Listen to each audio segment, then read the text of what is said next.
G'day guys, welcome back to the channel. I'm so excited. We're going to get into the NRL Round 7 recap. And I'll tell you what, this round was full of injuries. And I had two predictions as well as some try scorer that I backed. So before we begin, I'll get into a bit of those kind of tips for you. And then we'll recap the round as a whole. But let's get into this video.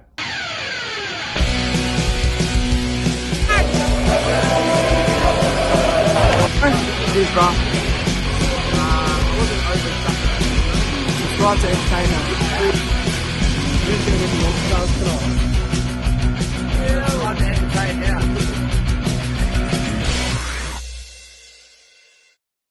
So the first game, obviously, the Rabbitohs, they were dismal against the Panthers. This was a shit game. Nathan Cleary did very good with that face infection to maintain and play quite a decent round of footy. Up there for mine with player of the round. He was quite good. I didn't think he was good against the Storm, and everyone was giving him a big rap, but I think this week he was on a bit of fire. I think the Rabbitohs, I almost want to write them off right now. They're currently sitting just outside the 8. I really don't know. I think they will make the 8, personally, especially with Brisbane. They're normally a team that are in the 8 and they won't be there. But South's really disappointed me. So 20 points to 12 in favour of the Penrith Panthers. Stephen Crichton is on another level in the centres. I thought Api Koroisau was really good against Damien Cook. Damien Cook was okay for the Rabbitohs, but I thought Api Koroisau was probably the best hooker of the night. He won the battle there. And yeah, the Rabbitohs for mine, they're a bit worrying. Alex Johnston began try scorer bingo, which was an old sports bet tip that got up, so that was good. But the Rabbitohs' performance wasn't good, and either with this game, but the Penrith Panthers, they are now back-to-back wins. The next game saw the Melbourne Storm take on the New Zealand Warriors, and fuck me dead, they blew them out of the park, 50 points to 6. I saw the Storm winning by about 16 to 20. I didn't see this coming. I really didn't see this coming. Paul Momorowski scored a double, Vunivalu scored a hat-trick, and Ryan Papenhuyzen scored 2. So there you go. The Warriors were dismal. Cameron Smith had a real good game with the boot. He kicked 7 from 9.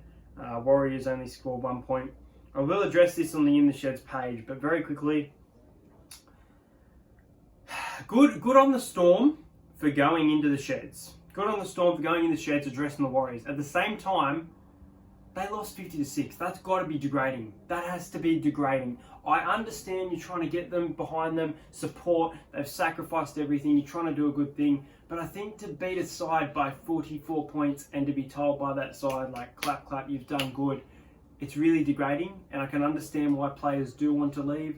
It'll be interesting to see the Warriors lineup. It could be very different this week. I'd really like to speak more about maybe a separate video in relation to the loaning. But yeah, no, not much from the Warriors to talk about here. The Melbourne Storm, they found a bit of form in this game.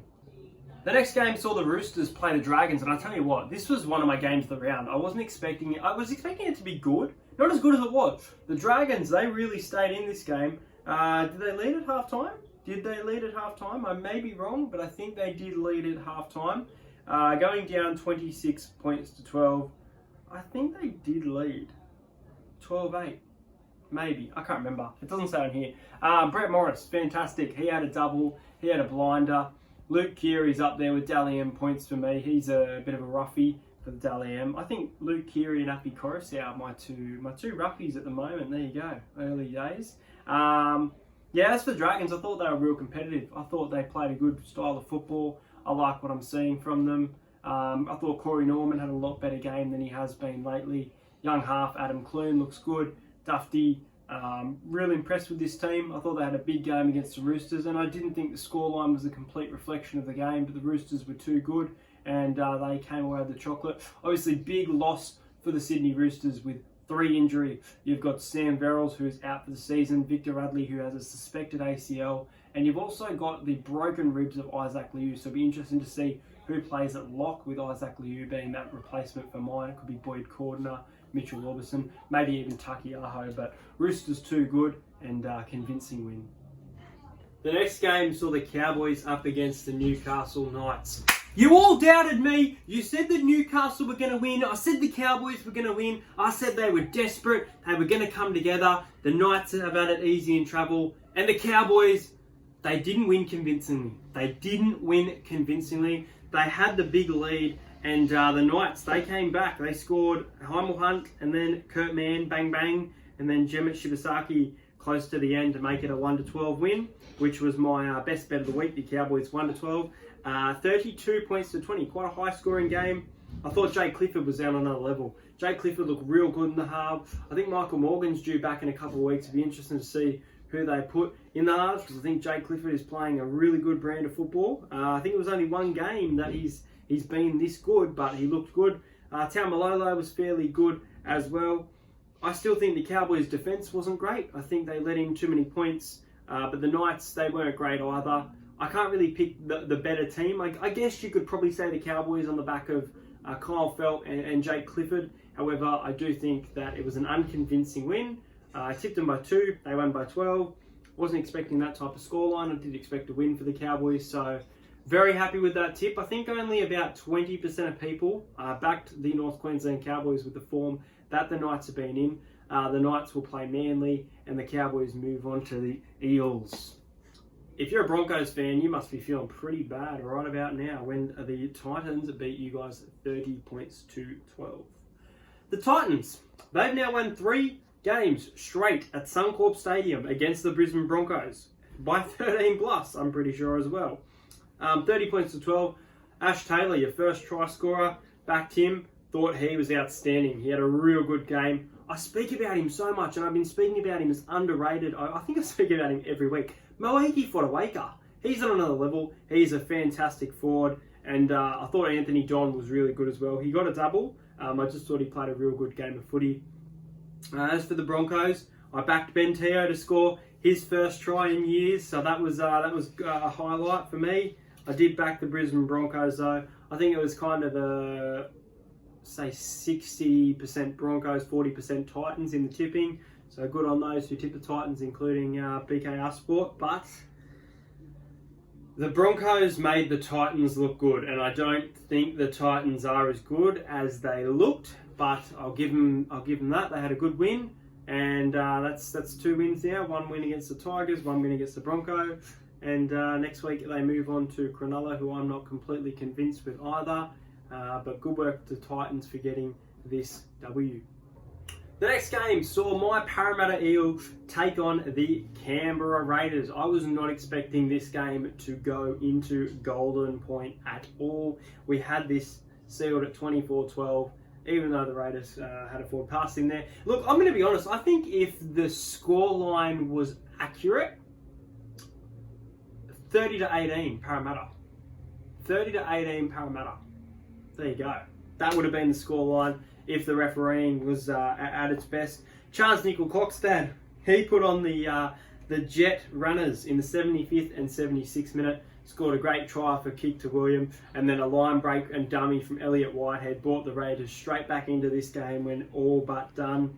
I thought Sivo had a real good game. He was real good for it. My man of the match was probably Clint Gutherson. I thought he was on another level. Moses is obviously a massive loss for us, so it'll be interesting to see who we do put in the half. I think you could argue Brad Takarangi, Ryan Madison, Jamin Salmon, Jai Field, and Will Smith, but I really hope that's not the case. So I'll probably say Jai Field will probably get our new recruit. What a game of footy. What a game of footy. This was a real good game of footy. It was entertaining. I love streaming it for you guys. I love screaming, getting my passion out. Golden Point makes me nervous. And for Parramatta to win in Golden Point without Mitchell Moses, I thought it was a massive test. And I thought we played really well. I thought we played really, really well in this game. Still a lot of errors, so we need to fix those errors and giving away penalties, soft penalty. But Canberra didn't play too bad. They played really good in the last 10 minutes and they played really good in the opening 5. However, they weren't at their best, and quite worried for the Raiders this week. Be very, very surprised if Mr. Curtis Scott gets in the lineup. The next game saw the Manly Seagulls take on the Cronulla Sharks. And Manly Seagulls, they are the Sharks' bogey team. They always beat Cronulla. Well, no, they don't. Not anymore. The Sharks, They have beaten the Sea Eagle, obviously without Tom Trbojevic and Dylan Walker. Huge losses, 40 points to 22. The Sharks put 40 on the Sea Eagles. What the hell? If you tip the Sharks, good on you. Brave tip, especially 13 plus. Sione Katoa with the double and one of the tries of the week in my opinion. He was absolutely outstanding. I'll be honest, I thought this was a shit game of football. I almost couldn't watch it, and it's not just because I tipped the Sharks. Both sides were just terrible. It was wet, sloppy, rainy. I didn't really enjoy it. Blake Brayley scored in the 64th minute, and Tavita Funa finished us off in the 77th minute. Manly scored 3 tries within a 15-minute period, but besides that, they were not great. I enjoyed the Daly Cherry Evans slip over, if you know what I'm talking about. I think the Sharks can take a bit of confidence over beating the Sea Eagle, but I still don't think that they played as good as the scoreline makes it appear to be. So looking forward to Sharks playing the Titans, and the Manly have a tough game against Newcastle. The final game of the round was also shit, but I thought there were some highlights from it. So let's get into this. The Bulldogs scored in the 17th minute, first try scorer Remus Smith, and lost to the West Tigers, their bogey team as well, 34 points to 6.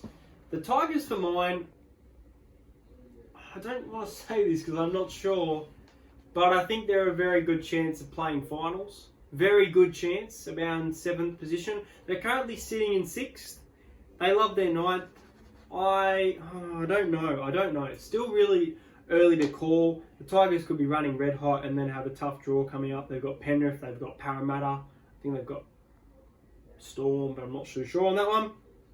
David Nofaluma scored a double within 10 minutes. Adam Dewey finally got his try in the 71st minute, and if you watch this game, Adam Dewey tried to go for the line, was held up, went upstairs, no try. Did it again, exact same spot, 3 minutes later, no try, and then about 10 minutes later, he scores the try in the same spot, getting through the defenders, so that was really, really funny. Let's speak about this young gun that I told you to keep your eye on as soon as he made his debut, and that is Mr. Harry Grant. Harry Grant right now is coming second, just 1 point behind Jason Taumalolo on the Dally M leaderboard. He scored a great try. I'm loving this kid. I'm loving this kid as a hooker. He is playing a unique style of footy, stepping, running the ball. He's a dangerous, dangerous hooker, and I'm looking forward to him. I'm looking forward to seeing his career. I honestly think that he could be a future number 9 for Queensland, and that's really exciting. Joey Leilua, his effort in this game was real good. He scored a fantastic try. I thought Luke Brooks was fairly quiet, but Josh Reynolds did most of the kicking and control. I thought Josh Reynolds was probably one of my men of the match, if not for Harry Grant. But the Tigers, they look good, and that will wrap us up for the round. Thanks guys for watching this video. Hope you guys enjoyed it. Obviously my round 8, I think so. Round 8 tips will be up tomorrow night. Make sure you like this video and subscribe to the channel. We have gone up 100 subscribers in the last 2 weeks, so that is a phenomenal effort. Message me on Instagram at The Entertain House if you want to get some merch for the channel. If you're heading to any football games this week, then that is awesome. Hopefully I can get to the Eels and Cowboys game. We'll have to wait and see, but don't forget to hashtag eHousemate if you do get your shirt. I'm very keen to get in the prediction. I think it's a quite easy round to tip, if I'm not going to lie. And obviously, if you haven't seen the In the Sheds podcast, it's not out this week, unfortunately. Our Greg Bird episode had some audio issues, so we'll be back to normal on Wednesday, and that'll do it from me. Thanks for watching, and I'll see you guys next time.